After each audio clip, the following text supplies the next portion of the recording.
अस्सलाम वालेकुम दोस्तों, पाप नगर जी न्यू अपडेट सां गॾु हाज़िर थी चुका आहियूं दोस्तों। इन खां पहिरीं असांजे चैनल ते न्यू आहे त सब्सक्राइब करे ऑल ते क्लिक कंदा दोस्तों। तो बिना डरण था पंहिंजी अपडेट जे तरफ़ तव्हांखे इंतज़ारु कोन था करायूं दोस्तों ॿाहिरो।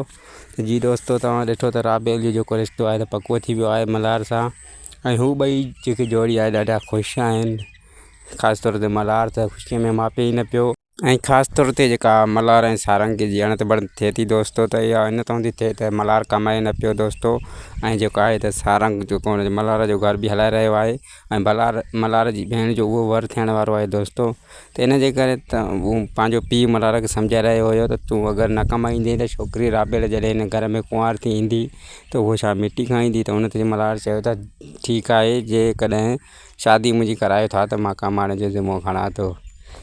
हालांकि मल्हार हिन ड्रामे जो मेन किरदारु आहे, राबेल जो घोटु आहे, त मतिलबु हिन ड्रामे जो मेन किरदारु हीरो आहे। ॿिए पासे दोस्तों, तव्हां ॾिठो त मल्हार जॾहिं भरी में फिल्म में अचे थो ऐं बालाज खान जे मारण जो ज़िक्र हुते हले थो, रोशन खे छॾाइण जो ज़िक्र हुते हले थो, त हुते इहा ॻाल्हि बि थिए थी त मल्हार जेको इहो बालाज खान जी हवेली ते पहिरियों हमलो थी चुको आहे त उहो मल्हार वारनि पाण ख़ुदि कयो आहे। ऐं उहा ॻाल्हि दॿाए छॾी आहे, जीअं बालाज ताईं ख़बर न पहुचे त बालाज असांखे मथां नुक़सानु पहुचाए दोस्तों। त इहा ॻाल्हि जेका हली रही आहे, उते गौर नाले हिकु शख़्स बीठो आहे, जेको आहे त मल्हार जो साथी सॾाए पियो, पर उहो अंदरूनी तौरु बालाज खान सां मिलियलु आहे। ऐं उहा जॾहिं ख़बर बालाज खान खे पहुचाईंदो, इहा ख़बर त जॾहिं उहो मेड़ाके में वेठा मल्हार इहा बि ॻाल्हि छेड़ी त राबेल सां मुंहिंजी मंगणी थी वई आहे।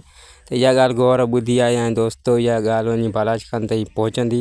ऐं उन खां पोइ हुनखे बालाज खान खे ख़बर पवंदी त राबेल मल्हार जी थी चुकी आहे, त हू बंबोर खे ॿाहिरि ॾेई छॾींदो दोस्तों। त नेक्स्ट एपिसोड जेको आहे त धमाकेदार थियण वारो आहे। असांखे ॾियो इजाज़त, वरी मिलंदासीं नेक्स्ट वीडियो सां गॾु। ख़ुदा हाफ़िज़ दोस्तों।